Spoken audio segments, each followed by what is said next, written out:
Okay, bismillahirrahmanirrahim. Assalamualaikum warahmatullahi taala wabarakatuh. Salam sejahtera. So alhamdulillah pada petang ini kita teruskan lagi dengan sesi webinar kita sempena sambutan bulan pendidik hari sempena sambutan bulan pendidik UPM.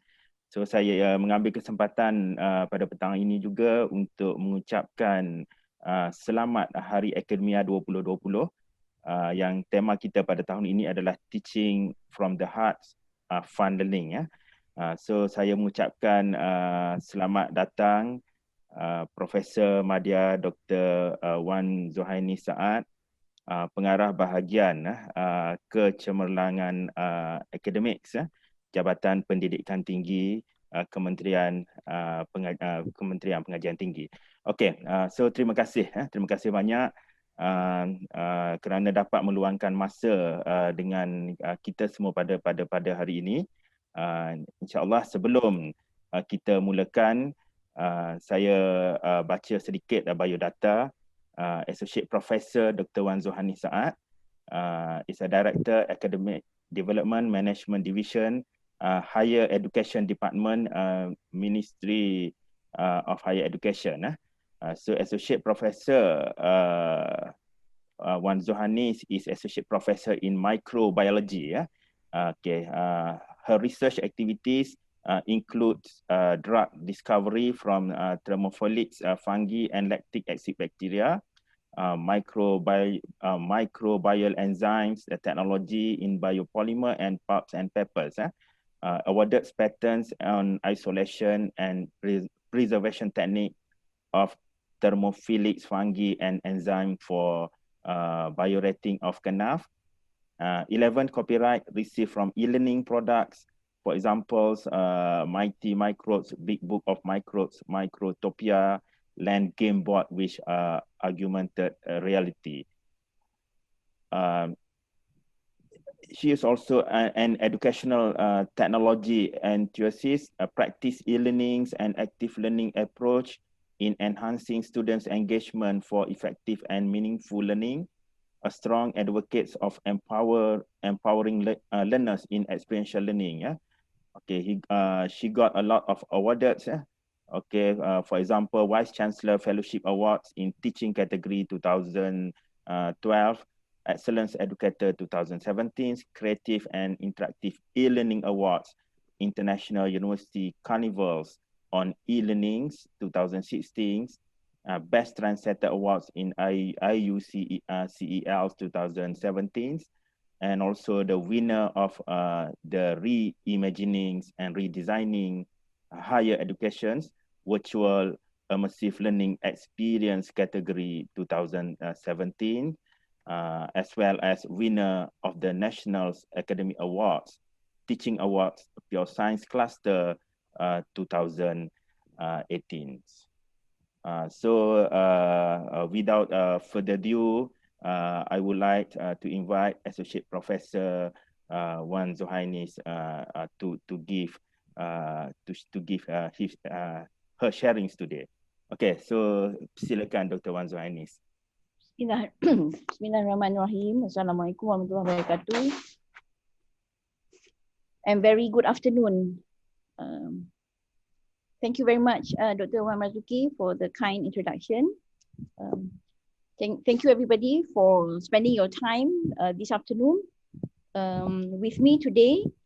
I'm going to share my screen now, and I hope everyone is well and safe wherever you are.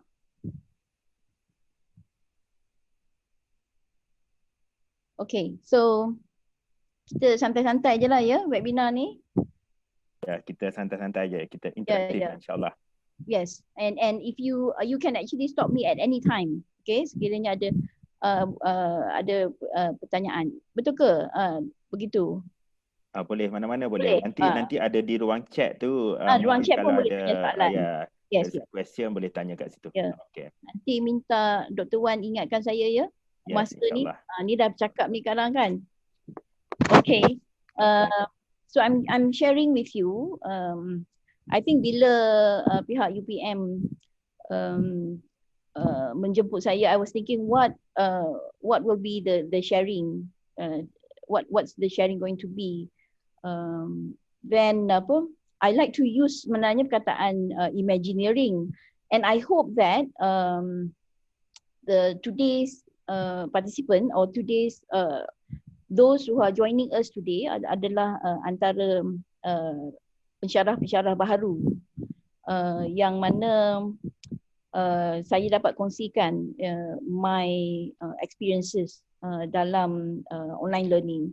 So that's why one of the reason why I put there reimagine and redesign online learning experience, because as mentioned by Dr. Wamazuki just now, I do emphasize on the experiential learning and what our students should experience in their studies. Okay, so I'm going to focus on these slides for the whole presentation.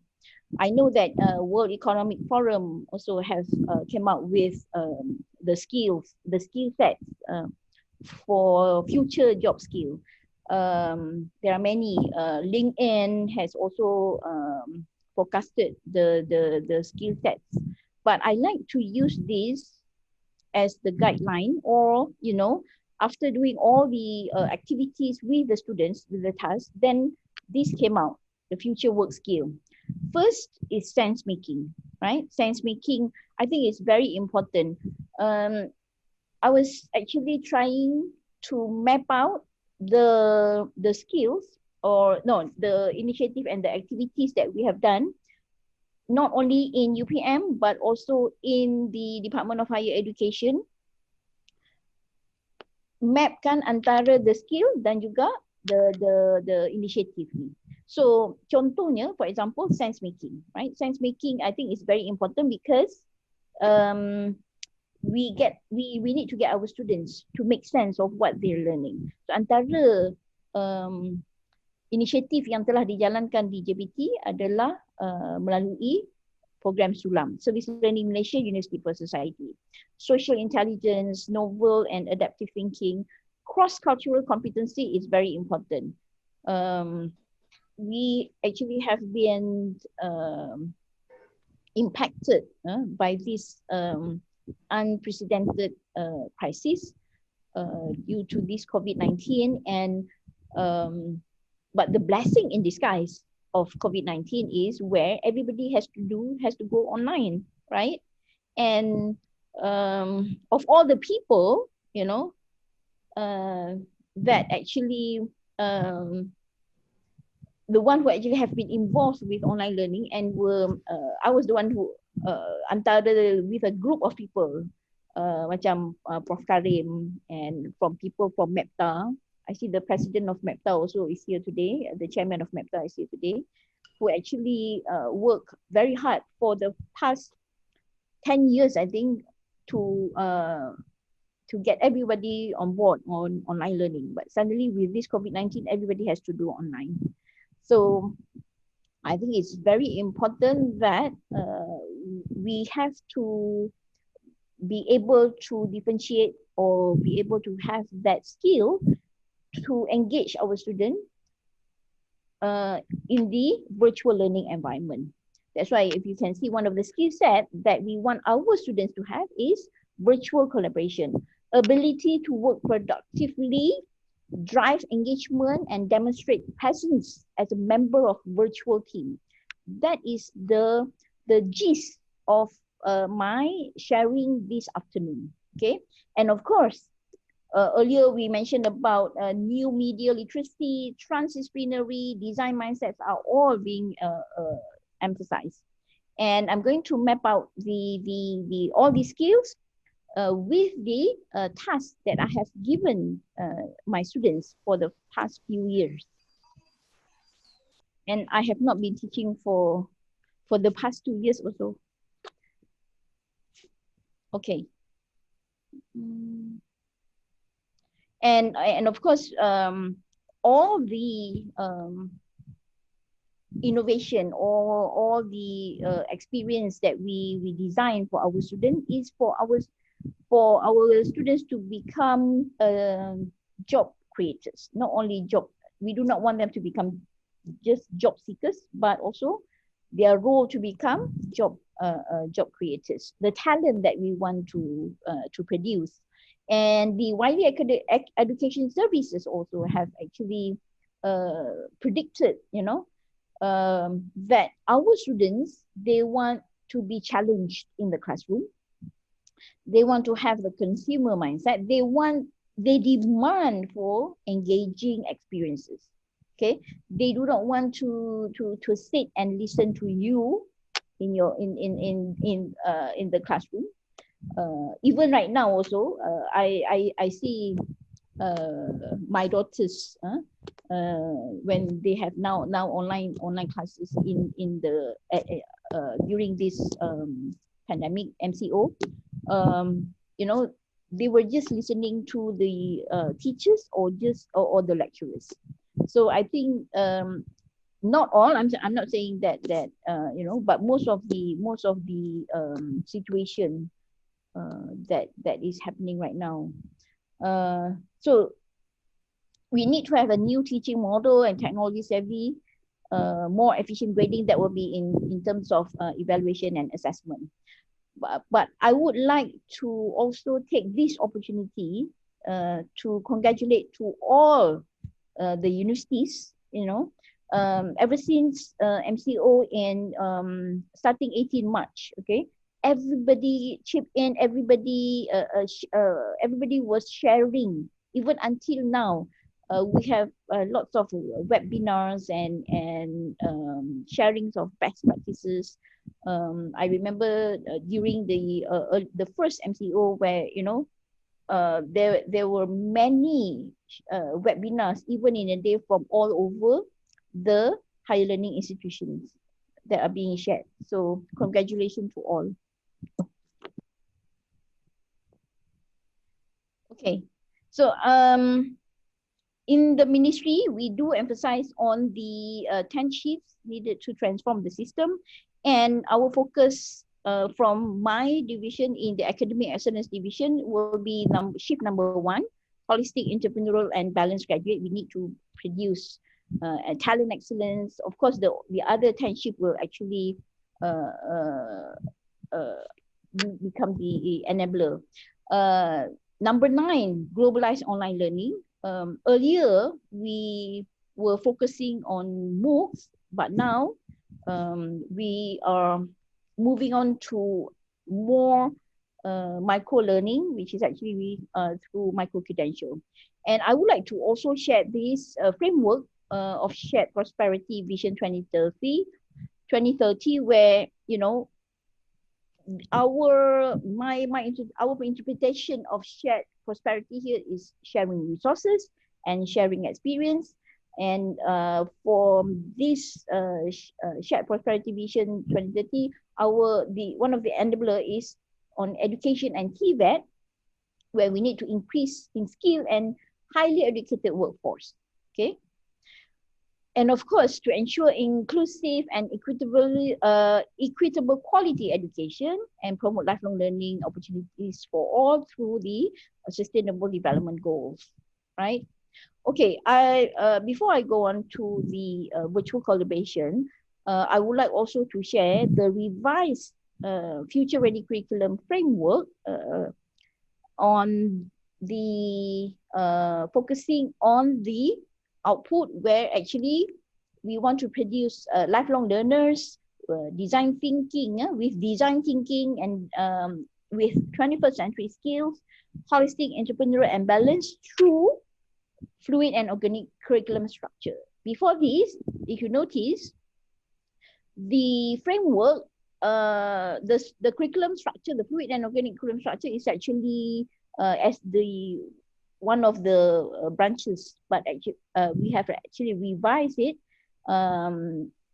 curriculum fluid and organic curriculum structure as the base, sebagai asas, okay, and as the foundation for the future ready curriculum framework. And of course, if you in the framework, bukan saja you need to have a very good foundation of curriculum, but you have to have that transformative teaching and learning delivery. That's where we create and we design and we give opportunity for our students. Then we have to move away from just exam based and to create holistic assessment through many methods. One of it is reflective journal or e-portfolio, for example. And the most important thing is to get our students to have that immersive experiential learning. In order for that to happen, okay, in order for students to have the design mindset, okay, we need to embed making in the curriculum. Then they are able to develop that maker mindset, okay. So I'm sharing also, I would like to share this also with all of you on the universities that actually have the mechanism, okay, have approved by their senates on the credit transfer MOOC, that mechanism to credit transfer. I would like to urge actually all those deans, the deputy deans of academic, for example, the program owner, to have to all the institutions to propose this to your senate to get approval for this mechanism of credit transfer. Because when we want to make that transformation, when we want to redesign or reimagine our flexible education, we have to have that mechanism of this transfer credit. Okay. Okay, so before this, when I mentioned about globalized online learning, we're talking about MOOC. Now we want that MOOC to be modular MOOC. Then we unbundle our courses to become smaller modules, and we call it turn it into micro credentials, right? And congratulations to USM to be the pioneer of developing micro-credential courses that they will be offering this coming, they are offering now actually this semester. And we have to actually explore the potential of micro-credential, not only for students learning, for our own professional development, for collaboration with the industries, to create courses with the industry, to create courses with community, to identify potential collaborations with other institutions and other agencies, even with the schools, right? And this one is actually from UMP. Now, although my title is Reimagine and Redesign Online Learning Experiences, but I think it's very important that I would want to share with you these initiatives done by other institutions. The reason why we have not actually scaled up, this initiative. For example, a global classroom, UMP that actually has pioneered it, and they have been working with many institutions over in international institutions, but not other local institutions are actually following. Okay, not many. So this is together with the micro credentials just now. So we have USM. I know that, for example, like UTM and UPSI are working in the pipeline on the micro credentials. But due to this pandemic also, I think one of the method that we can use in delivery of online learning will be through global classroom. Okay. Okay. So maybe we just take one short task, okay, to answer this question in this Mentimeter. I know everybody is familiar with Mentimeter. Let's see. Can we take a few minutes to do this? Boleh ya, Dr. Wan?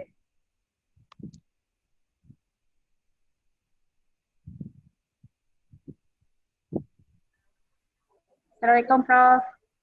Salam. Dalam saya baru buka ni Mentimeter. Dalam soalan Okay. ni dia tanya unusual learners. But what do you mean by unusual in this context? That's why lah I nak you yang bagi jawapan. Oh, alright. Okay lah. So apa-apalah kan dia open lah.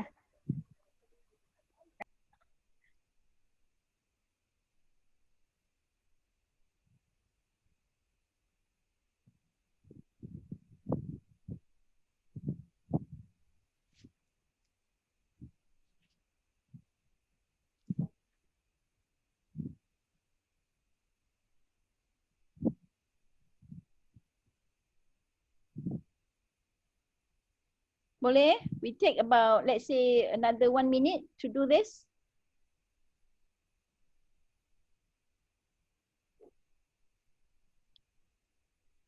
So we have about 200 people now.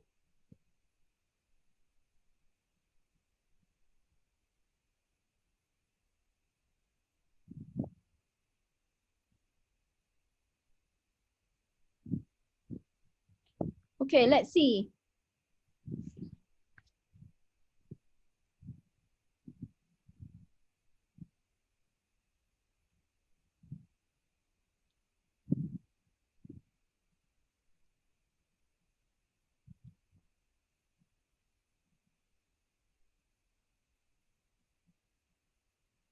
Okay, kalau kita tengok dekat sini,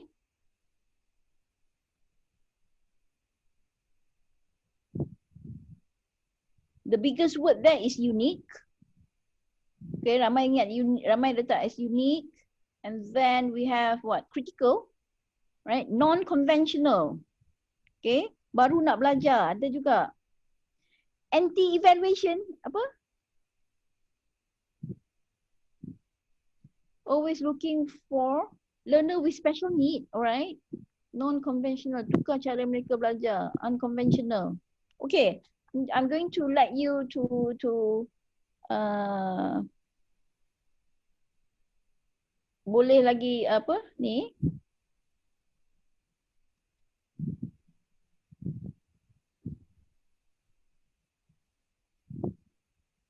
Okay, kalau tadi kita share, you tengok, if you can see here, okay, unique, specific needs and all. Okay, that is your version of unusual, right?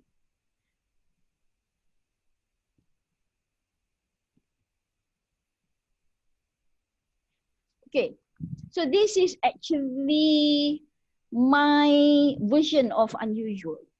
Because I always tell my students, you know, my microbiology students, they have to be unusual.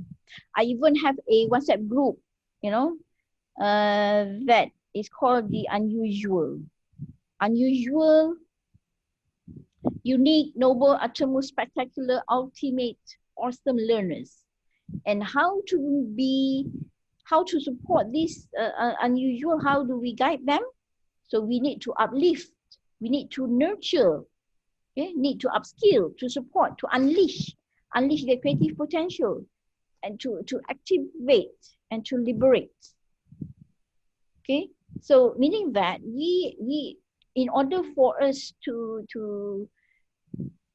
produce unusual learners, they need our support also. Okay, they need to be given that opportunity. So in order to do that, so we have to transform, redesign, or reimagineering learning. Okay, we cannot just imagine, but we have to engineer it. Imagineering means we need to imagine and we have to do it. Okay, so I like to share this by from the website bie.org, focusing on project-based learning. The reason why project-based learning that I want to focus, because in order for our students to have the skills that the first thing that I showed just now, they need to have that opportunities, and that opportunities are designed by us as educators. And if they will not get it, they will not actually have that experience, and we will not be able to instill, okay, or inculcate any attribute or skill set that we want if they're just going to sit down and listen to you, even in the virtual learning environment. So in online learning, we would want to give them tasks, okay, through project-based learning. Okay, this is just example of fundamental skill and of digital of 21st century teachers. You know, we should be calling we ourselves. We are actually the 21st century educators, right? I'm not saying that, you know, when we say when I say that we are the 21st century educators, we have to be very tech savvy and all, but at least we have to have that capability or the initiative to learn, unlearn, and of course to relearn. Okay, so this is the projects that I've done for the many years in UPM, and I think one of what I'm trying to show is how can all these projects, okay, can be converted in the online learning, okay. Although, for example, like making posters and all, having AR and VR, how can you create that in the virtual learning environment? Okay, so remember the 10 critical skills, okay, that was shared earlier: sense making, social intelligence, computational thinking, design mindset, okay, new media literacy and cognitive load management, transdisciplinary and virtual collaboration. Okay, so this is actually what I did. I mapped this, okay. If you can see, some of these are taken in what? This is 2013. This was done in 2016. And this was much earlier, 2012. And this was in 2014. Now, maybe some of you were thinking, kata nak bagi tajuk redesign and apa tadi, reimagine and redesign online learning experience, but I'm showing what I've done many years ago, right? But I think it's very important that you know, things that I'm sharing here is actually that are still very very important, very for everyone to that can apply in their own disciplines, right? So contohnya using a lot of these Web 2.0 tools. Now, even having buat pecah kucha microbe pun boleh buat you know, online. Just have to get our students to present macam that we are present now. So everybody has only 6 minutes and 40 seconds. Pecah kucha. 20 slides of images. Each slide is 20 seconds. So total presentation is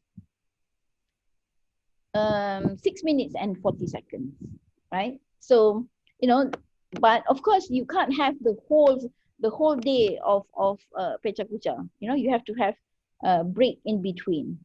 So even right now also, there are meetings and workshops and conferences being organized through the whole day, but they organize it in structurally with breaks and all.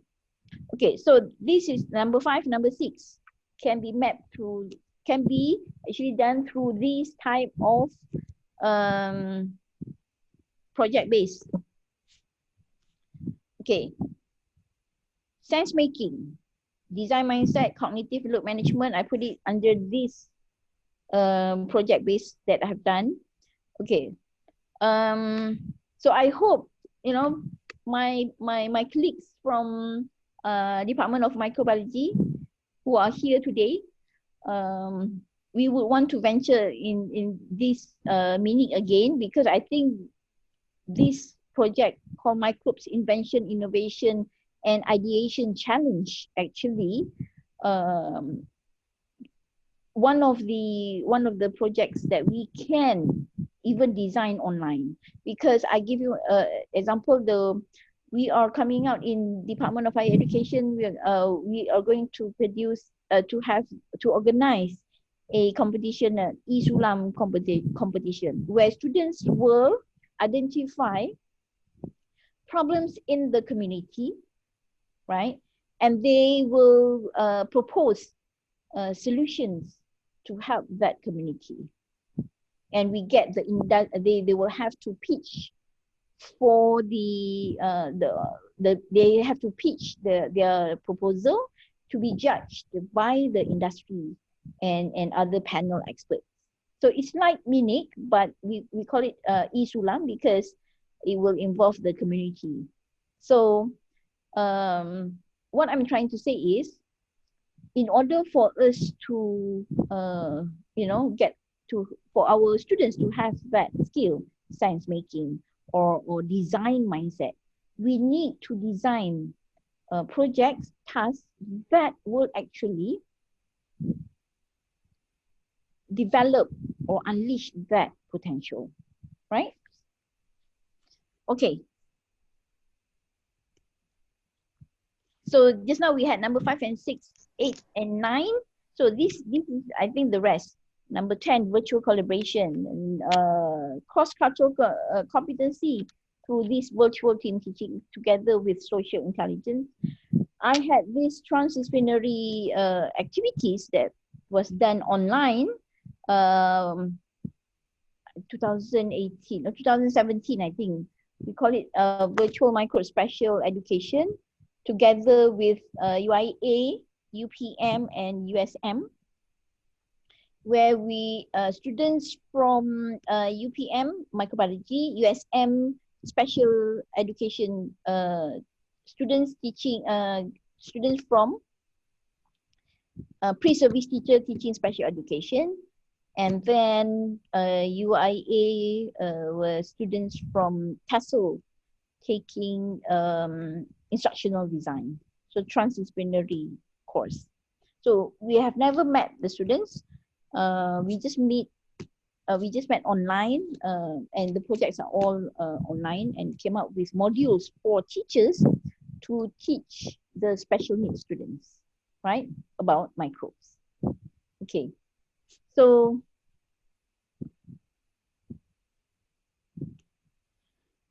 okay, so I'm sharing also this one, community resilience experiential learning. I call it CARE.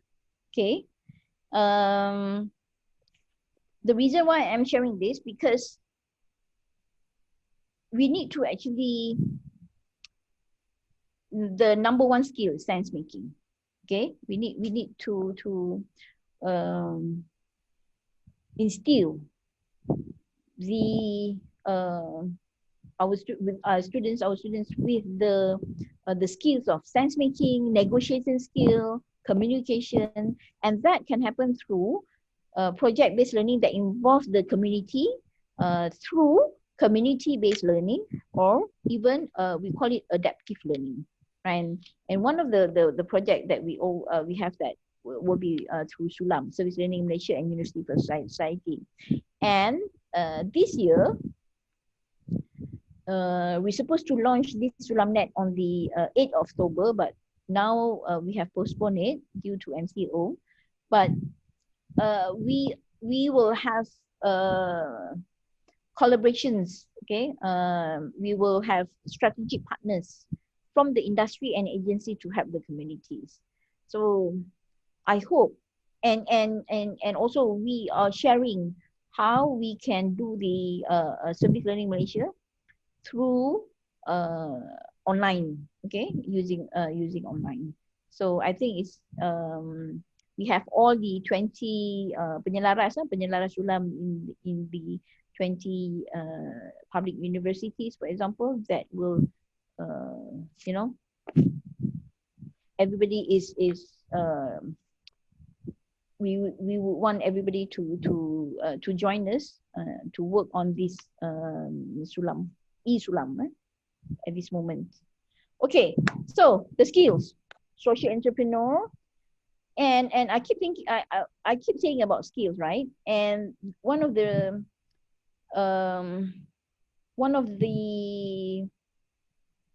issues that have been ongoing about how people saying that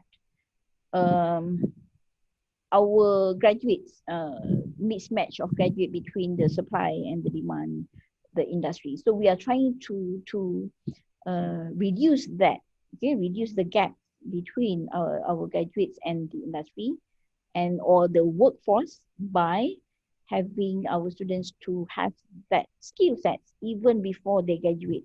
And that can happen only through the project-based learning or task-based learning, okay, or what we call evidence-based learning, inquiry-based learning, many.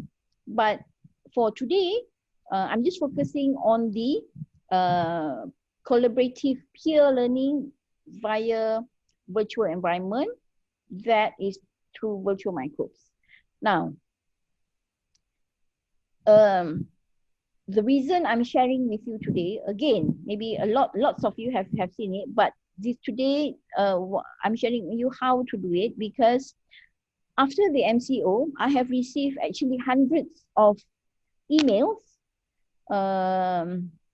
messages through LinkedIn, and also through the Facebook, social media, on about how we have done, about how we have worked on these virtual microbes. So I think we have about I would want to take this moment to share with you how to do this, okay? Because I believe that we have to actually design that task so that, you know, students will be engaged even when they are online. Students would know how to collaborate with others. Students will know how to manage their time. Students would know how to use the tools and to develop many critical thinking, analytical thinking. And that can happen using, even though they are in this virtual environment, okay?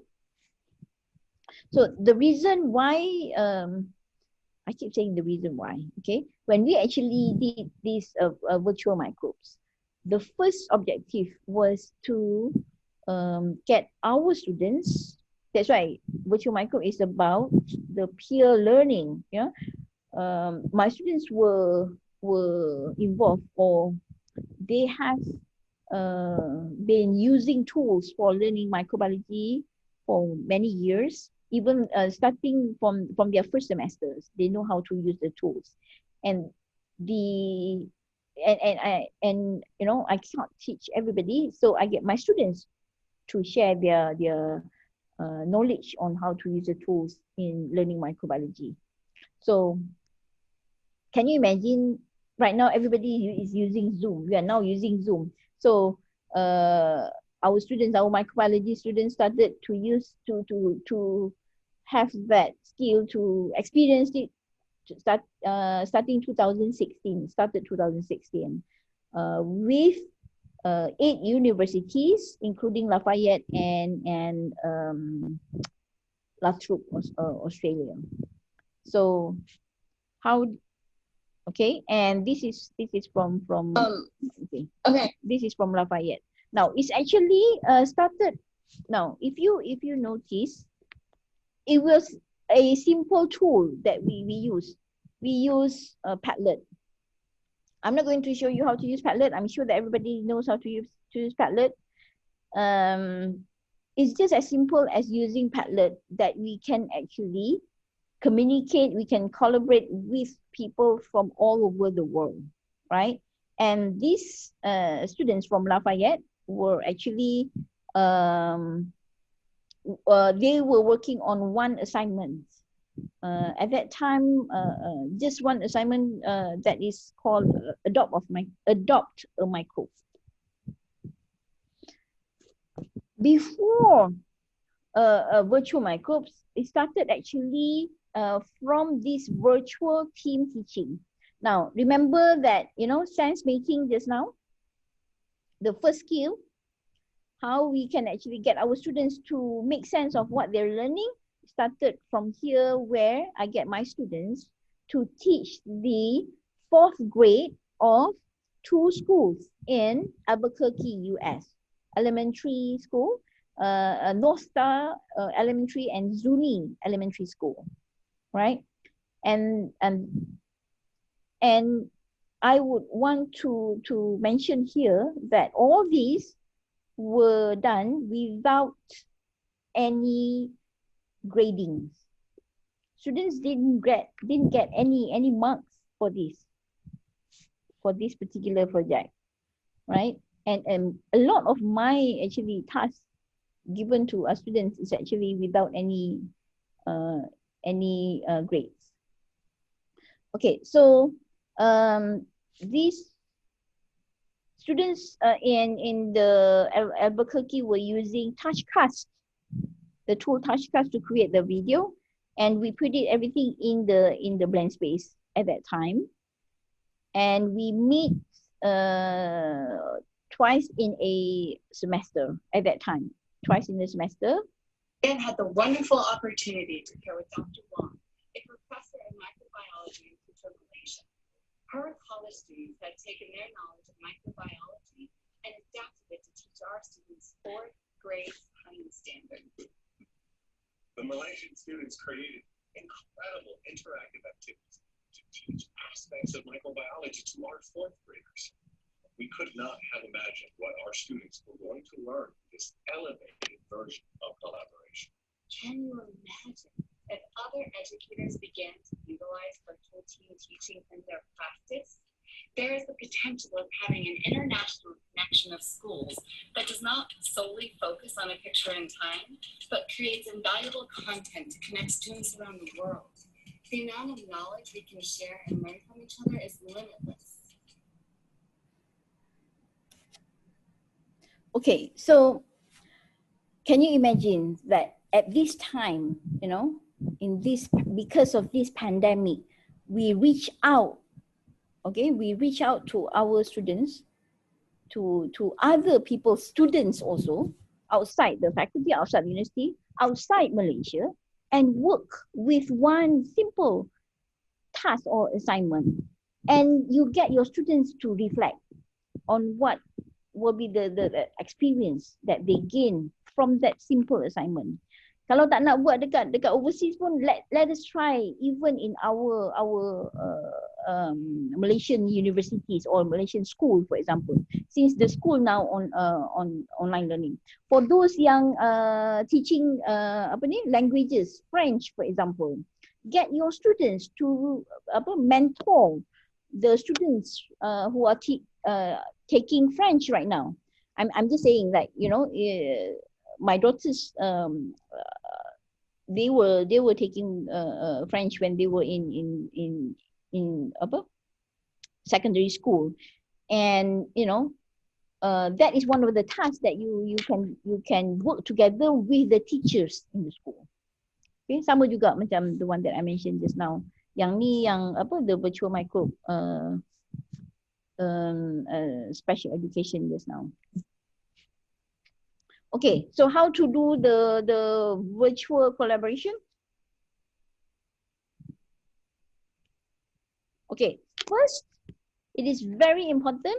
I think Dr. Chia also here with me. I think with us today, if he's still here. Okay. First, you need to get that buy-in. Okay, you need to get that buy-in from the lecturers, that they are all on board to do this. If not, you will be the sole person, the only person that going to do this. But you, if they, you know, if actually the lecturers, they are not very keen, don't worry, you can tell them that, you know, I just need your students. But of course, you need them to actually evaluate the students, right? Their own students. First, you need to buy in to get the buy-in from the lecturers to agree on doing this, to be on board, and start to think of the assignment or task that you want to give to the students. Okay, so the idea of virtual microbe is, to identify courses, okay? Identify courses that are offered in each of the universities, okay? Now, for example, I think this one is students semester, which semester? Oh, this is students 6th and 7th semester. So what I did,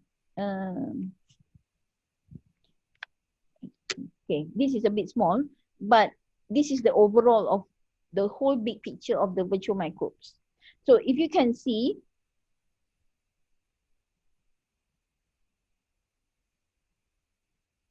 okay, if you can see here, basic microbiology. Student, actually first semester student. And then we have food microbiology, student from the 2nd and 3rd. And then we have taxonomy. These are all courses, okay? These are all courses. We have food microbiology, taxonomy, basic microbiology. And then these are the students from different universities. And we have students, we have the students, and then we need to identify the tasks. So basic microbiology course, first semester student from all these universities, the task will be adopt a microbe. Okay, the task is adopt a microbe. And the output will be digital scrapbook in the form of Powtoon, any type of scrapbook, but it has to be digital lah. At that time, we were using Powtoon. We use Movely, My Simple Show, Storyfy, and we use Tag. Now Tag pun dah tak ada dah. Okay. Second, those the second year student. Okay, second year student. This is the first year student. Second year student, they were taking taxonomy and microbiology, diversity, and physiology. So these students, the task were given was adopt a photosynthetic bacteria, and they have to come up with a scrapbook also. Okay, third year, this is second year, this is third year student. Third year students, they have to do case study. Okay, they were given cases, right? And and they have to come up with a ThingLink with infographic. We use ThingLink and with infographic. The task is called adopt a foodborne pathogen. Okay, adopt a foodborne pathogen. So this is the third year student. And the final year student, they were taking virology, okay, which is actually our COVID-19. I mean, COVID-19 is actually a virus. So the virology course right now can use COVID-19 as a case study for this whole semester, for example, right? And can you imagine if this biology course is being converted into a project base throughout not only Malaysia, but other universities outside Malaysia.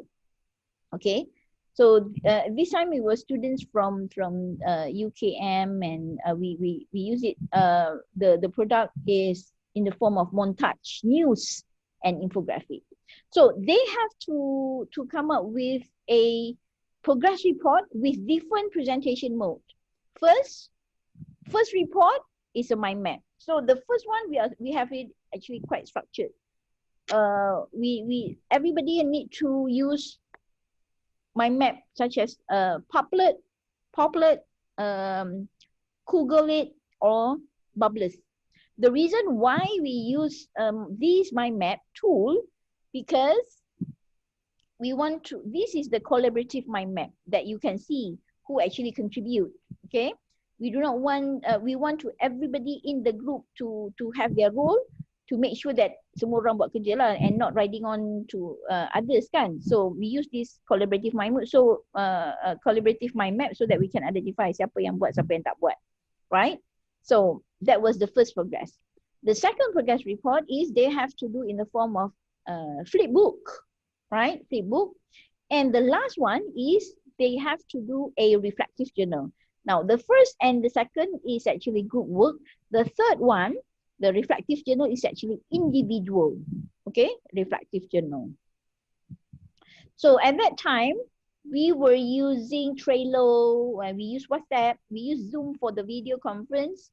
And at that time, we also do assessment. The students were using, the lecturers from each of the university will assess them. Okay. And then we give them a timeline, right? We give them timeline on how to do it.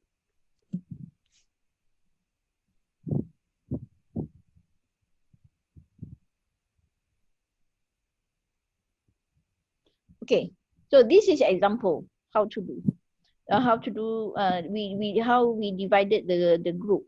For example, for VM is virtual micro 1, group 1. We have the people from UMT, UPM, UKM. So we have 20 groups. Okay, we have 20 groups, and each group not more than 10 people, right? For food microbiology, we have students from UMT, UITM, UPM. And then also we divided into groups, not more than 10. So you see, each group will have, if this is from 4 universities, so each group will have 4 universities members in it, right? And we give them this timeline. Okay, first the briefing, and then the progress report, and then the second progress report recording, and then the final report. Okay, so this is an example. This is 2016 work, okay? An example of the task that was given for VM1 called adopt a microbe. Actually, before this virtual microbe was developed, was introduced, adopt a microbe has actually been the normal task for microbiology student first semester, right? It was first I think 2011, when I started this 2011, adopt a microbe was submitted in the form of scrapbook, physical scrapbook. And then 2012 that I started the flip book or scrapbook in the form of Powtoon and journal, other form of scrapbook, right? So when we actually create the modules, right? Definitely the learning outcome, okay? The learning outcome, it has to be mapped to the learning outcome of the course. Meaning that you can design your course in the form, your 14 weeks of course can be designed into one big project, right? You can do that also. So this is just an example, the modules that I've used, the name of the course, and then the durations, the learning resources, terms to know, learning outcomes, course content, what are the so it has to be spelled out, and you can also give examples, okay? You don't have to teach them on how to do, on how to use this. So they will just go, I was actually kind enough to give the URL. Actually, you can just give them this icon, the logo, and they will just go get them to explore, right? And now, when the output is the scrapbook, so you have to have that rubric for the digital scrapbook. Okay. So the rubrics from digital scrapbook, of course, you can just Google and you get this digital scrapbook, but it would be good if, you know, do some homework by compiling all the, you compile all the scrapbook rubric, then redesign it, okay? Just amend it according to your requirement, right? You can do. Okay, so this was it. We used this one all at that time. We put it in the Trello, right? We just use Trello we use Trello and WhatsApp to this to communicate, right? So this is actually the output. Okay, students, they themselves, they meet at their own time. There were no lecturers involved in the discussion, but the discussion was recorded and uploaded into the YouTube channel, our virtual micro YouTube channel, and the assessment is done through the discussion and also the output that they produce. Now, how are they going to assess, or what are they going to assess, is actually up to the lecturers themselves from each of the university. Okay, so I'm just giving you this one example of one of it is infographic. My mother and grandmother used the open kettle canning method for decades and passed it on. This one using a Apple cider vinegar. Poplar, okay, and this one is using ThinkLink, right? Now, if let's say you're going to give them a task on ThinkLink, this, for example, this course, okay, this course is actually the food microbiology course. Now, using this tool, okay, how do you actually get them to do some research, to develop that curiosity, how to get them to be curious, okay? So it's very important that when you are developing the modules, you must identify what will be the learning outcomes, what will be the outcomes that you want your students to achieve. This, you can just use this tool and okay, masukkan apa ni, link itu, but what do you want them to achieve when you actually create this? So for each of the link, you see, for each of this link in this thing link ni is actually has their own objective. Kenapa nak suruh masukkan apa ni, YouTube? Kenapa nak suruh masukkan journal? Right? Okay. This is I'm sharing this in another. This is another course. Okay. Semester 4 microbial ecology. Right. These tasks I give them to take a picture. Okay. To take a picture, an image, and then identify the microbes that you can identify the microbes on that image. Okay, identify and share the information about that microbe. The sharing must be in the form of journal, video, YouTube, and then after that you have to create a quiz. Okay, create a quiz for your friends to answer. Meaning that students will actually, each of your the students in your class will have to go to do quizzes from their friends. You identify soal untuk this task ni berapa orang akan buat. So you get them to review and at the same time do quizzes. Do the quiz that the students have to actually prepare. So student yang buat, okay? So that's why I keep saying empower the students. Okay, you need to empower them. So because they need to be learning by doing.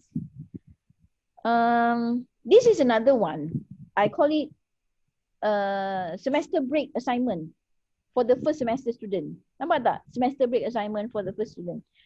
So students, they go back home. Right now they are at home kan? Right? Again, the same thing. This one masa buat ni, there was no grade given because it was a semester break assignment, right? So they have to take an image. This is the image that they took, and they have to do a video interview. Okay, video interview of the people in the kampung. Okay, and just to talk about microbes. I don't think people don't know much about that. Okay, it's about bacteria that can be found on the smartphone. All right. Now we have here our guest, Dr. Mahfuza, from a hospital, government hospital, Police. Okay. All right. So yeah, about the topic that we're going to discuss, bacteria that can be found on the smartphone. So how much time do you spend on yourself? Okay, so go back just now. What do you think? What do you think that the skills that they will gain, that they will get from this assignment? Let's see. Maybe can put it in the chat. Tak ada Mentimeter dah ni. Nak tengok chat je. What do you think the skills that they will get from the from the assignment, this one that I gave just now? Sorry. Yang ni. I give them the image and then ask them to identify the microbes, okay, that will be on the image, and then they have to interview a person dekat kampung masa tu, okay, and they have to video recorded. They have to do the video recording of that interview and then upload dalam ThinkLink ni and then share macam ni. So what do you think the skills that they will, yang mereka akan dapat? Let's see the chat. Put it on your chat. Critical thinking. I see interaction skill. Interaction skill, okay. Oh, banyak ni. Thank you very much.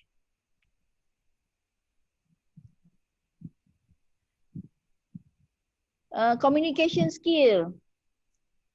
Observation. Content curation, okay. Lagi interpersonal skill. Oh, okay. Interpersonal skill. You need to have that skill kan, nak interview orang. Lagi information searching skill. Okay, information searching skill, okay. Content curation. Let's see.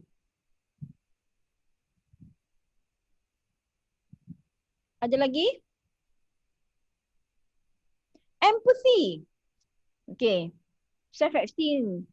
Confidence. Right? How to approach people skill. Okay. Thank you very much for your response. Okay. I'm going to share my screen again. Somebody mentioned about ethical and consent. Definitely, my students, thank you for sharing that, because at any time, okay, when I actually use videos and all, is actually I have asked for the students' consent, because that is very important. Even now, when you actually, you want to record any sharings also, okay, to get the consent. So not only the people skill, communication skill, but the most other skills like analytical thinking, okay, and because they have to do research about that particular microbe, and it was at first a simple task to adopt a microbe. Now,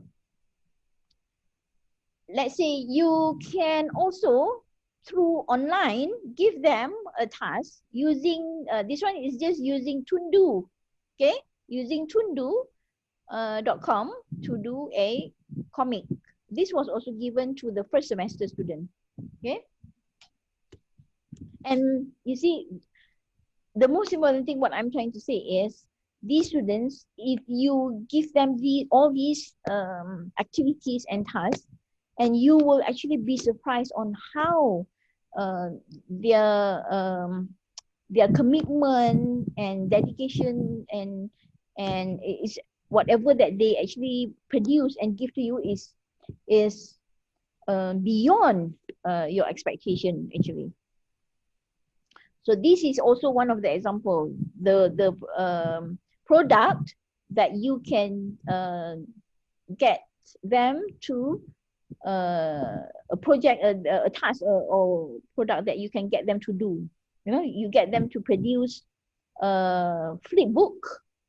This one was 2015, okay, when we had the Datin Khadijah was our dean at that time, to do the Awesome Microbe Carnival.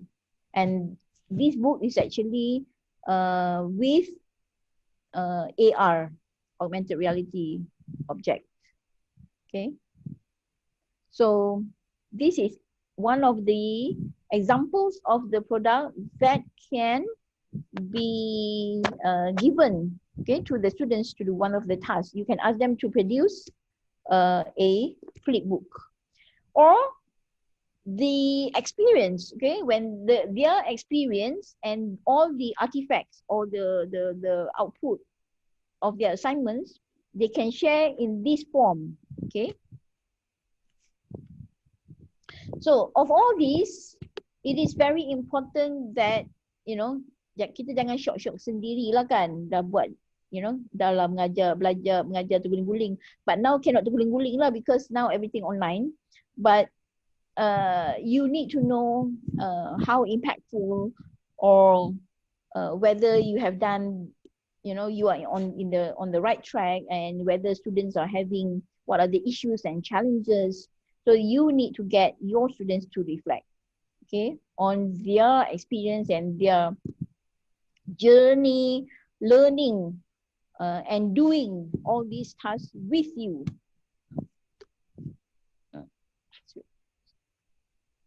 So this is examples from the virtual microbes. Having this virtual discussion and being this team make me realize and make me fall to study more about microbes. These are all some examples that I'm sharing with you. No, any kind, this any type of reflection. This one, it was in the form of like newsletter, for example. This one is actually a student. I like to show this one because this student is a law student from the University of Malaya who happened to take this course, microbiology, as her elective in her final year of law. And at that time, she was virtual microbes was introduced, and University Malaya students were one of the who actually joined our virtual microbes. So she had to do the virtual microbes, and she said that, you know, the way I study is just look at the presentation or lectures and then take down notes. I've never used all this technology to learn, so I find it amazing that we have all this technology around us to help us learn, right? So not only that, lastly, I learned to be more responsible, tolerate, cooperative, and team player. That's what she said. Okay, so not only that, you know, we want our students to be able to have that skill to learn, okay, but also on how to learn and how to learn to be more responsible, to have all the other soft skills, right? Like the ones that she mentioned. Okay, these are some of the other examples of their reflection. This is in the form of cartoon. This is from students from UKM, biology student taking biology course, right? My reflection to the project. I would like to give my own reflection towards the project. This is actually sum up the whole. Can you imagine that, you know, these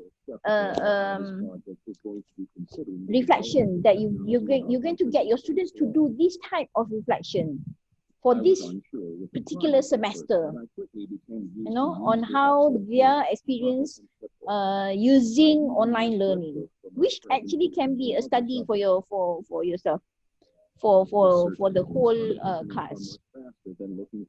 Okay. Of course, you see, even at that time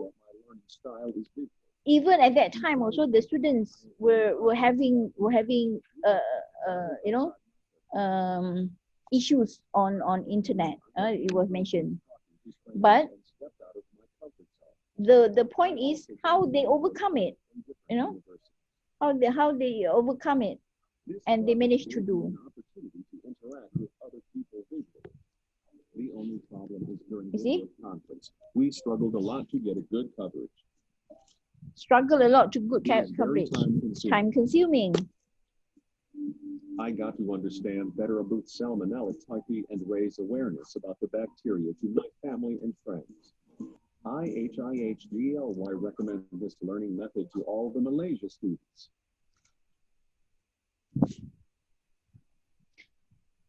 And of course, we took some data out of the do some survey from our students, right? And how they actually before doing virtual microbes and after doing virtual microbes, right? So that is examples of how we can create online learning experience with our students, right? And I would also like to share on how this project called MINIC can be modified through using online in the virtual learning environment. But the most important thing is to create that task, designed to develop that task so that students will be able to do some research, okay? Do research and identify. Now, but this is meaning, I would want you to, you know, of course, you are all very creative and innovative. You can design it with your students across discipline, whether it is language or pengajian Islam ke, or any other discipline, but you still can have the concept or the model of designing the task, okay? Satu is first, identify a problem in any application, okay? Identify anything, any problem, but that problem must be supported by documents. Contohlah sekarang yang paling ketara, the problem is about COVID-19 lah. But there's another examples like issue mengenai banjir, okay, flooding, and what else? What do you call that? The forest, the quick fire, right? Those are some of the examples, right? So, but you get your students to identify that problem, and that problem must be supported by documents. So any type of problem, but must be supported. And then how to solve that? Okay, for example, like macam minit ni, kita, because they are microbiology students, so I want them to use that microbes to as the problem solver to solve that problem. But how do you know that microbe able to solve that problem?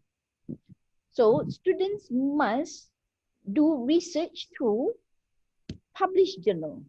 Okay, I have found that this microbe, this is dia punya capability, this is dia punya keupayaan, dia boleh buat macam ni. Tetapi, how do you know? You know? So, they have to do research, they have to review, they have to study the journals. And, okay, they have found, oh, this microbe published, they know how to do, they are capable to produce certain enzymes, certain bioactive compound that are able to produce, they are able to solve the solution, to solve the problem, right?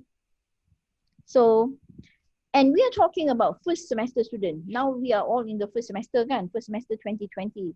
So, if the students were given, okay, if the students were given this task, even during their first semester, they learn on how to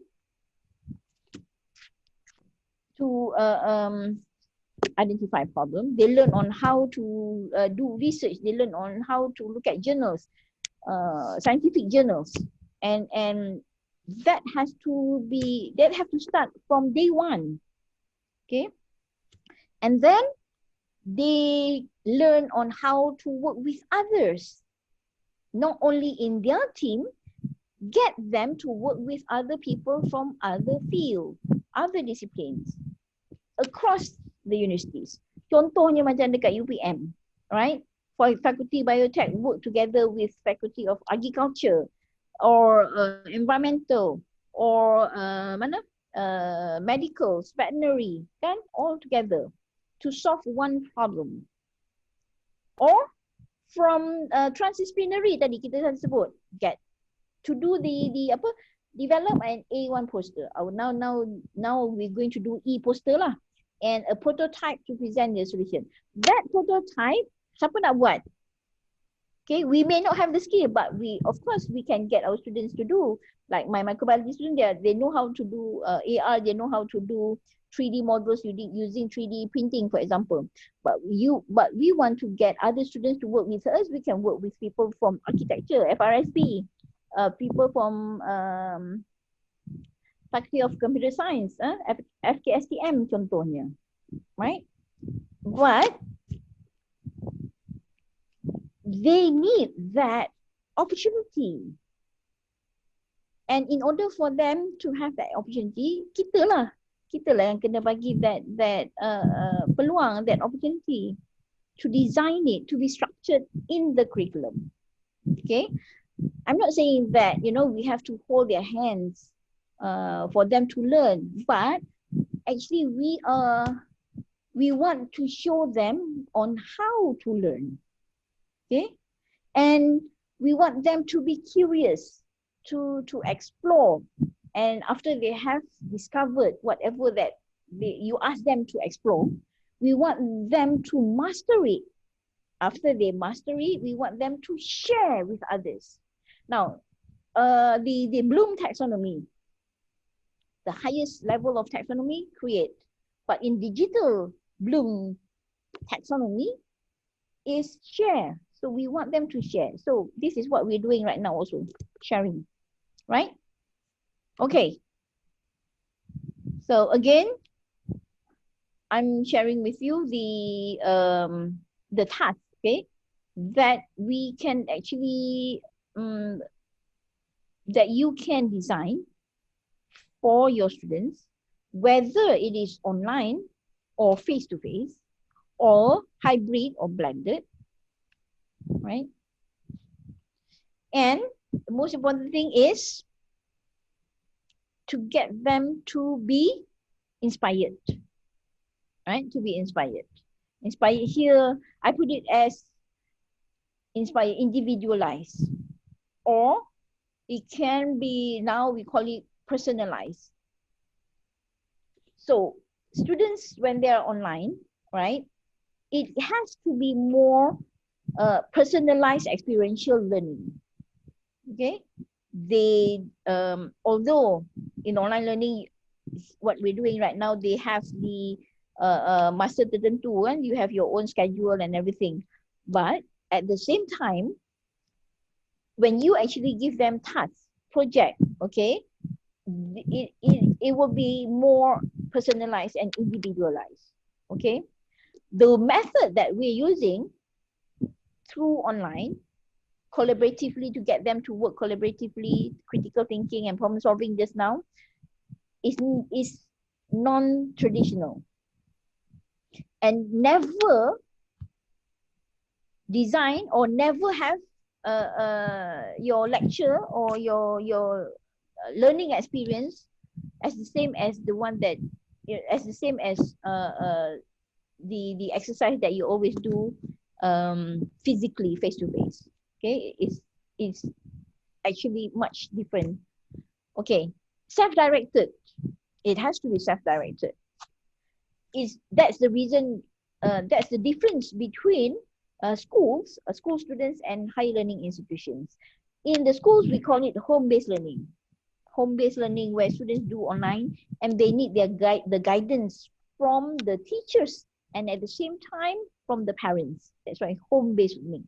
But our students in our higher education, we need to they are adult learners. Okay, it is called andragogy, adult learners. So it has to be very self-directed. Get them to do research, get them to explore, get them to come up with ideas. And we always also emphasize on passion driven. What will be their interest? That interest can come from the task that we actually give them, or the interest come actually from you yourself.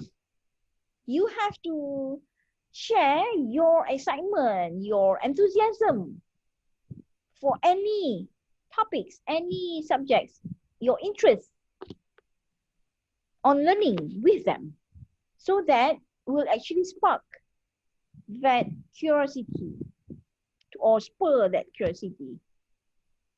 They can actually identify.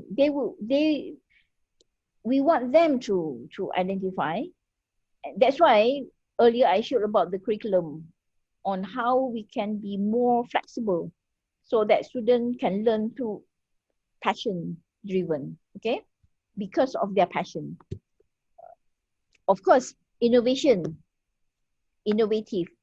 and that innovation must be nurtured, okay, through tasks, through your project-based learning. And again, it is very, very important that you get your students to reflect. Now, reflection, even, you know, because of this COVID-19 also,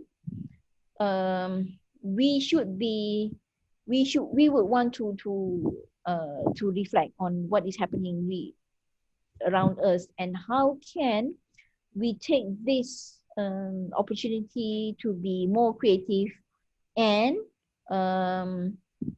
innovative in discussing or in designing our learning, you know, for our students to have that experiential learning.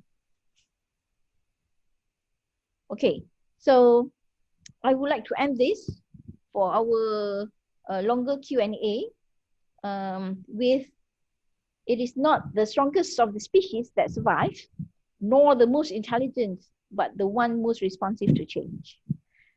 And our task, okay, as an academician is, one is to actually produce a more resilient students, and they are actually change ready, okay, change ready, what we call change ready talents.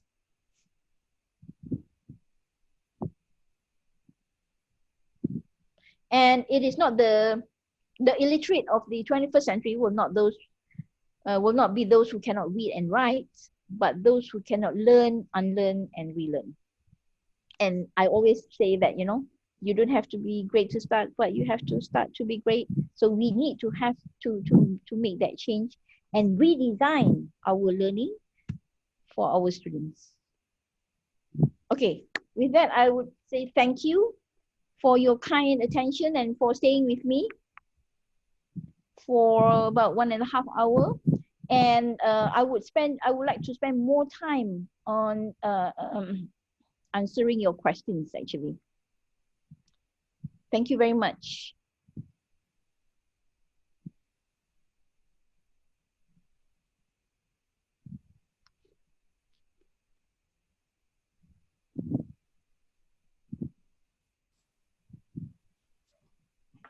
Dr. Wan? Okay, so Alhamdulillah, thank you very much, Associate Professor Dr. Wan Zuhainis.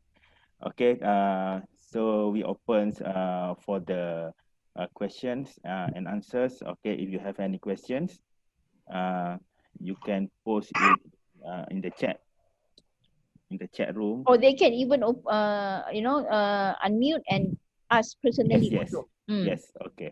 Saya. Okay. Okay, sila. Hi, Assalamualaikum Dr. Wan and Assalam. everybody. Nice to see you all around. Sangat meriah. Selamat menyambut Hari Akademia to everybody. Selamat menyambut Bulan Pendidik. I nak tanyalah Dr. Wan. Ni pun soalan yang ada orang tanya pada I juga. Dr. Wan ni memang inovatif lah, kreatif. Macam-macam buat. And then when we see the effort of the students are very high. How about, did you face any challenge, or maybe people ask you directly about the student learning time? Did your students somehow jadi bias ke to your course, sebab selalu course-course inspirational ni student overcommit, you know. So how did you avoid spoiling the students with all the love? Sounds familiar lah. Oh, nama saya Nurfadlina binti Muhammad Syarif. No, what I'm trying. Oh, okay. Agakkan apa tadi? Okay. Yeah. Nampak your name tu. Tak, maksud I, the question sounds familiar. The question sounds familiar. I have received those questions before on how the student learning time, how being like, you know, a bit biased, maybe the students are a bit biased in terms of commitment. At first, when people ask me, how did you get your students to do this? You know, how did you get your students to do all this work? And most of them are not being graded. At first, I didn't know what to answer. And I was just say, oh, I just WhatsApp je lah, I kata, kan? I just WhatsApp sajalah for these students. Jom kita buat ni, jom kita buat tu, right? Contohnya, I even get them to join in 2017. Join the NASA Space App Challenge. Can you imagine? Students from students ni daripada microbiology. 7 groups, 35 students, we joined the NASA Space App Challenge in KLCC at that time. And one of our groups actually managed to win the People's Choice Award. And we met the people from, even from Faculty of Computer Science and and other hackers lah at that time, right? And that competition, when we joined a lot of competition, and when we joined that one also, tak ada markah. And when people ask me, how did you get your students to do? At that time memang I tak boleh nak jawab. But after after over the years, I was thinking, oh, I think the reason why you know, the students committed when they committed to work on this is because I actually connect with them. I think it's very important that you need to connect with your students. You know, kita ni 21st century educators. So we would want to accept ourselves to be co-learners. Learn with them, learn with them, co-learners, co-creators. Work together with them. You know, these are students, millennial students, Gen Z students. Tak lama lagi jadi ada students daripada Gen Alpha that will be joining us. So they want to be involved. They want to speak their own minds, you know. They want to be involved. So they want to be challenged. So connect with them, you know, connect with them. That is very important. So, you know, it will actually make your life easier. You cakap saja you nak buat apa. Okay, they will even actually volunteer. Okay, yang ni kita buat, yang ni I buat, yang ni we all buat, macam tu. Because when you actually ask them, you know, to give ideas, to share, or you know, okay, semester ni kita nak buat apa ya, you know. Kalau macam online learning ni, what are the project yang kita boleh buat 1 minute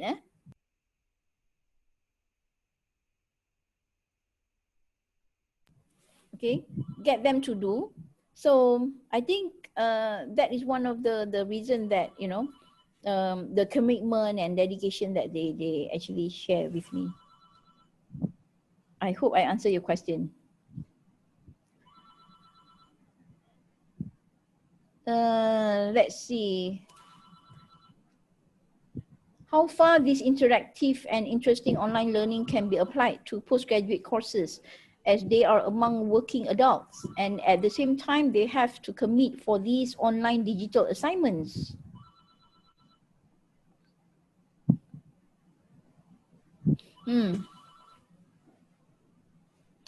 How far this interactive and interesting online can be applied to postgraduate courses as they commit to these online digital assignments. Okay, for me, I nampak that assignments, the online assignments have to definitely relate to the courses and to the learning objectives. Because when you actually create that, design the modules or design the assignments online, so it is actually part of the courses, part of their continuous assessment, as even they are in as postgraduates. So you don't actually have to I mean for postgraduates, adult learners, and those that have, you know, commitment, working commitment. So the modules that you design will have to be more structured, okay, in terms of timeline, and the engagement time will be more structured compared to the undergraduates, so that they can actually manage their work commitment and the assignment that you're going to give them through online. Okay, ada soalan lagi? Dr. Wan boleh bertanya? Ya, Dr. Azhar. Sekarang ni Dr. Wan berada di JPT Ya. Agak bila balik UPM nanti apa projek besar nak buat? Okay. Apa projek besar nak buat?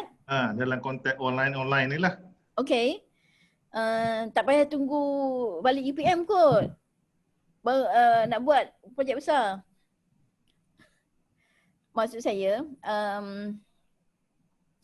I like to, you know, get our lecturers lah especially to venture into crazy things. Okay, that's why I put there unusual just now. Let us do something, you know, let us make that change, crazy change, but in a good way, you know. Yang kita kena letak tepi yang kata, oh yang ni tak sesuai, yang ni tak boleh buat, you know. Tapi kita tak melihat kepada, you know, how to do this. I want to do this and how to do this. So I had experience where, you know, bila I nak buat sesuatu in the faculty at that time, where, you know, people would think that you're taking too much of your students' time, you know, and dia nampak macam tu. But then it's not, bila dah buat, tapi masa tu I macam like, okay, I don't care, I'm going to do with my students, you know. So bila dah buat, then, you know, when the students actually who wanted to do, you know, so I hope that, you know, any project yang anything that you want to nak plan, yang you rancang, yang you rasa boleh membawa ke satu tahap yang beyond conventional learning, I will be the first one to support. So, and I hope that, you know, we can work together, the kementerian together with the universities on how what are the collaboration yang kita boleh boleh buat together dengan MEPTA contohnya, untuk membantu this online learning, especially with our lecturers and students lah. Dr. Azhar ada projek besar apa kat UMP? Ni dah jadi dekan ni?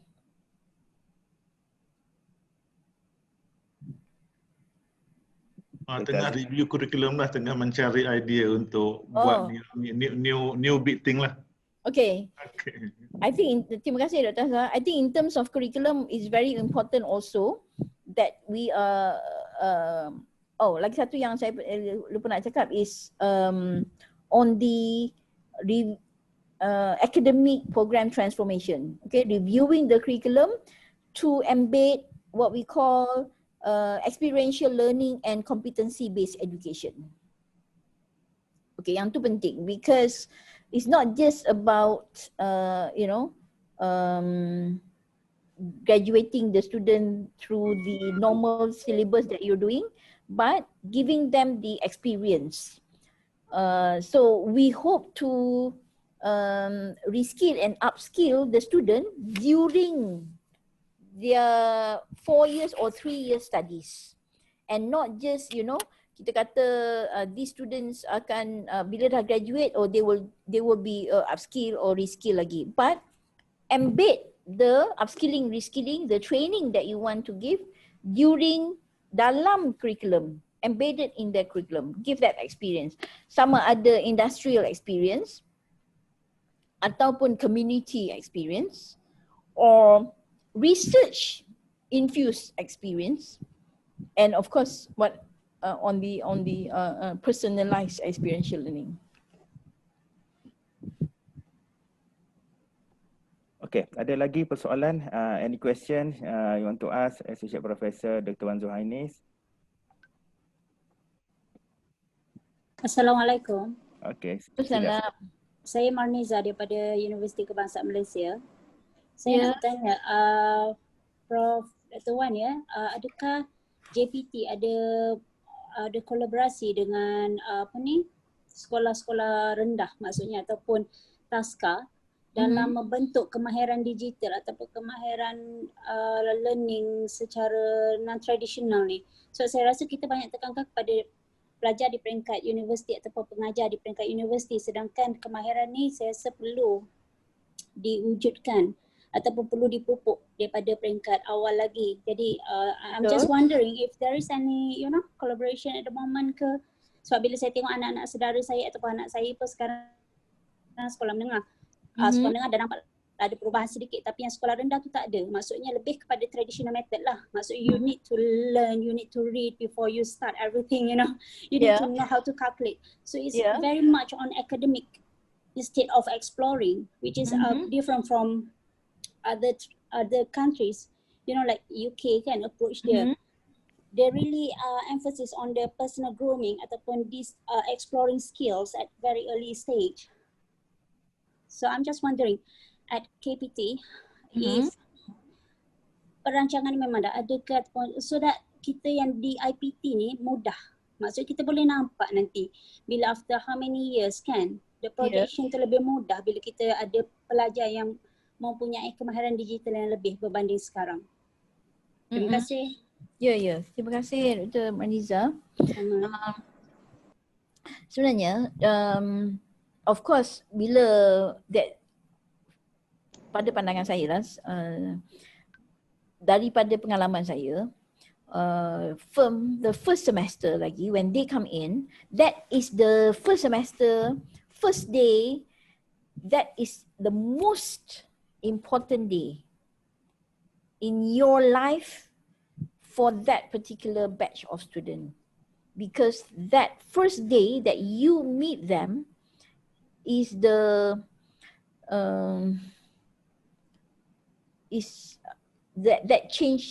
will actually change their life. Okay, kita nak bagi that impression.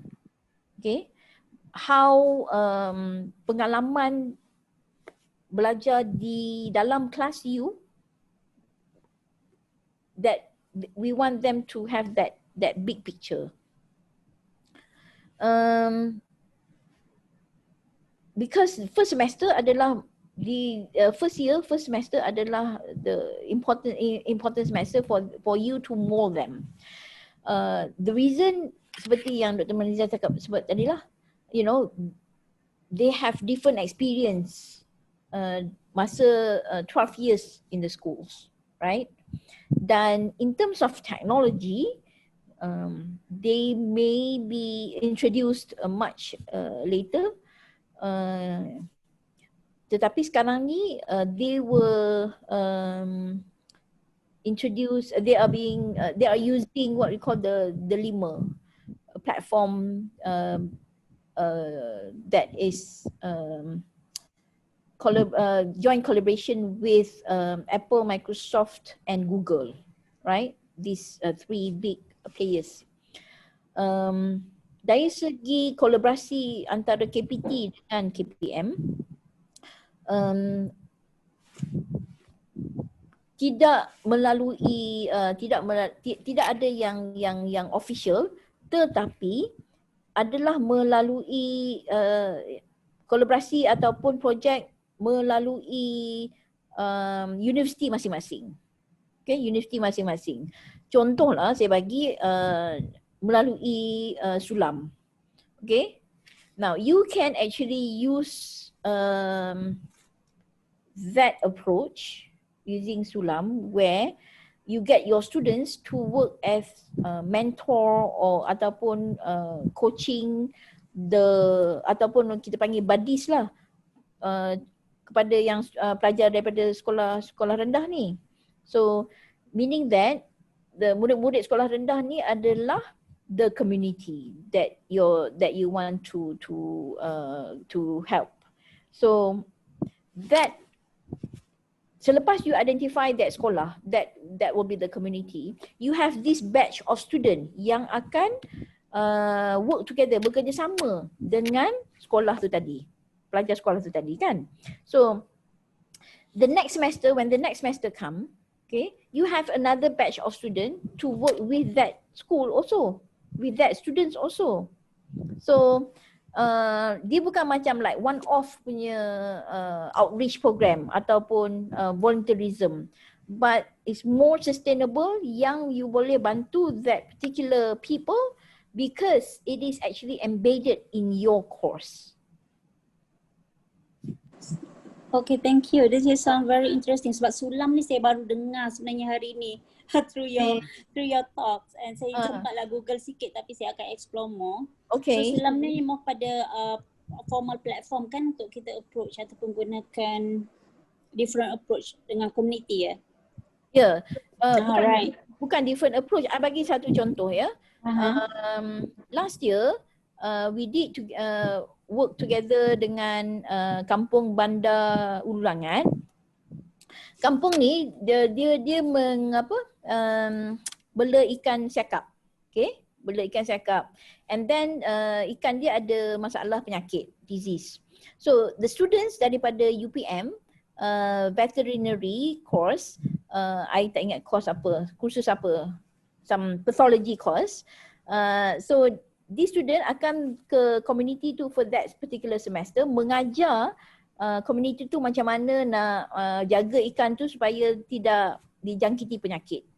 Dan bukan sahaja pelajar ni mengajar community, tetapi they are actually learning together with the community. Masa itulah dia orang tahu nak pegang ikan and so many other things.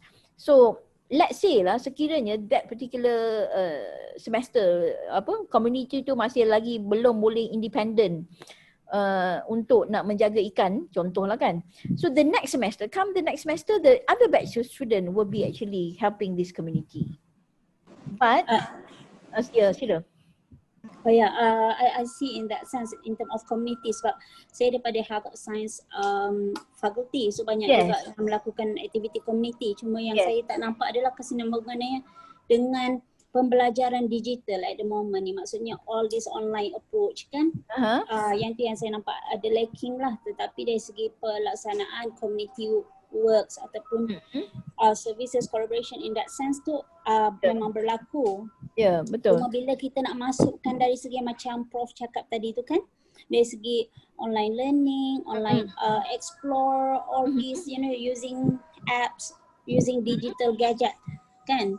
Itu yang saya nampak macam a little bit of lacking. And betul, saya memang approach dengan student yang contohnya kita tak masukkan secara khusus lah dalam pembelajaran, tetapi selalunya bila kita perasan ada pelajar yang interested, it's always the same group of students throughout the year.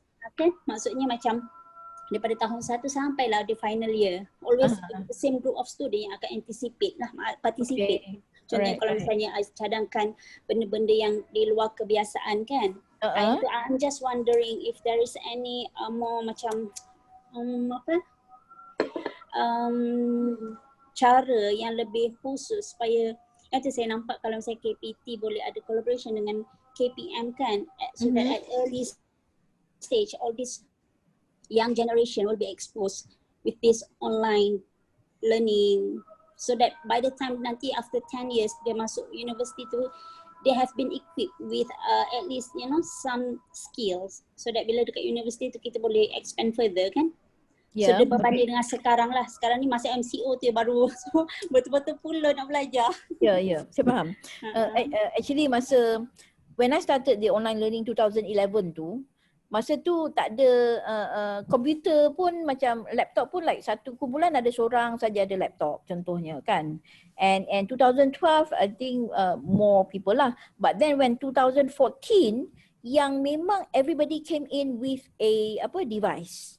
So that's why my class was actually BYOD, bring your own device. So memang these students when they, you know, when they use, now they have this gadget, but we want them to actually use that gadget to use that device for learning. You know, sama juga macam, you know, when they use Google tu, as simple as Google lah contohnya. Kan, macam mana nak guna Google tu for learning or certain platform. So I would not know every tool or on, you know, apps ke apa, but you know, let's say lah this student tak tech savvy and tak pandai nak guna online learning contohnya, tetapi kita pun tak pandai. Tapi I think the most important thing is how we can work together. That's why I kata tadi one of the ciri-ciri of the criteria of the 21st century educator is to be a co-learner and co-creators, meaning that we learn from them or with them, you know, together. So I think it is important in this digital world that we explore together. Jadi that's why kita boleh bagi contoh-contoh saja, and you don't underestimate them. Kita macam anggap dia kata dia tak tahu, tapi when we get them to bagi satu task and get them to look for it, to find out and to explore, lepas tu share with others, share with us to the class, for example, then only they may even introduce new things for us, with us. Okay. Thanks for great sharing. Thank you. That's very useful advice. Yeah. Thank you. Thank you. Ya, ada satu soalan ni, Dr. Wan Mazuki. Okay. Boleh Now that we are moving towards e-learning, does CADe-Lead have any additional budget to help university to improve their internet connection? I can tell you that we are actually working very hard with the we had meetings with MCMC, telcos, and we managed to get packages, data plan packages for our students. That is for students lah. Yang saya nak share, we have actually proposed for the increment of the bandwidth. Upgrading, maksudnya upgrading. Yeah, upgrade dia punya jalur lebar kan, bandwidth. Then sama-sama lah. I think your TNCA is are in the know, because last few days I was ask them to get so many data from them and everything, and sama-sama lah kita mendoakan agar permohonan yang kita telah angkat ke Kementerian Keuangan itu dapat dipenuhi kan, dan it actually memang to help the universities, especially for this online learning. Maksudnya sekarang ni because yang kita kata is a need, satu keperluan yang agak mendesak, yang memerlukan kerjasama kepada semua pihak untuk upgrade sistem, insyaAllah. Yes. Okay. Upgrade the bandwidth, the network kan. Ada lagi soalan? Kita ada lagi lebih kurang 5 minit. Okey. Sesiapa yang ingin berkongsi, mungkin bertanyakan soalan, boleh mungkin masukkan dalam chat rooms atau boleh bertanya terus.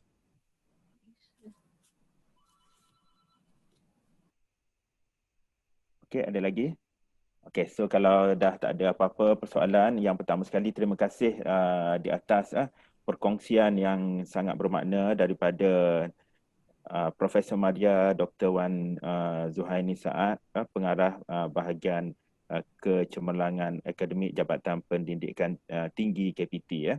So terima kasih sekali lagi, dan terima kasih kepada semua kerana dapat bersama-sama di dalam siri webinar kita pada hari ini, dan insyaAllah kita akan ada lagi beberapa siri yang kita akan maklumkan dari masa ke semasa, insyaAllah. So terima kasih Dr. Wan Zuhaini.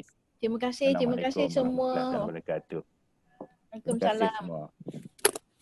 Thank you everyone. Stay safe. Sama-sama, terima kasih juga. Stay safe. Okay. Assalamualaikum. Bye. Thank you. Bye. Terima kasih Dr. Wan and everybody. Thank you. Terima kasih.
Bismillahirrahmanirrahim. Assalamualaikum warahmatullahi wabarakatuh dan salam sejahtera. Warga pendidik merupakan tunggak utama yang memikul tanggungjawab dan amanah dalam melahirkan graduan yang holistik dan berdaya saing di zaman penuh mencabar ini. Bagi mengenang jasa dan mengiktiraf sumbangan warga pendidik, tanggal 5 Oktober telah diumumkan sebagai Hari Akademia di peringkat nasional. Bersempena Hari Akademia, Universiti Putra Malaysia menganjurkan program Bulan Pendidik pada bulan Oktober. Saya dengan rasa berbesar hati ingin mengucapkan selamat menyambut Hari Akademia dan Bulan Pendidik tahun 2020 kepada seluruh warga pendidik Universiti Putra Malaysia. Sekian, terima kasih. Wassalamualaikum warahmatullahi wabarakatuh. Saya ingin mengucapkan selamat Hari Akademia kepada seluruh warga pendidik di Universiti Putra Malaysia. Kita teruskan usaha kita selama ni untuk mendidik anak bangsa kita menjadi orang yang berguna di masa akan datang. Selamat menyambut Hari Akademia. Selamat menyambut Hari Akademia. Selamat menyambut Hari Akademia. Saya mengucapkan selamat Hari Akademia kepada semua pegawai akademik Universiti Putra Malaysia. I would like to wish Happy Academia Day to all academic staff of Universiti Putra Malaysia. Aku dekat meri selamat Hari Pengajar ngagai semua bala pengajar Universiti Putra Malaysia. Universiti Putra Malaysia verikum very good tandirikum aning ke staff sabergelikum. Selamat Aku juga selamat ONU Akademia nudu seorang pibaas Universiti Putra Malaysia. Selamat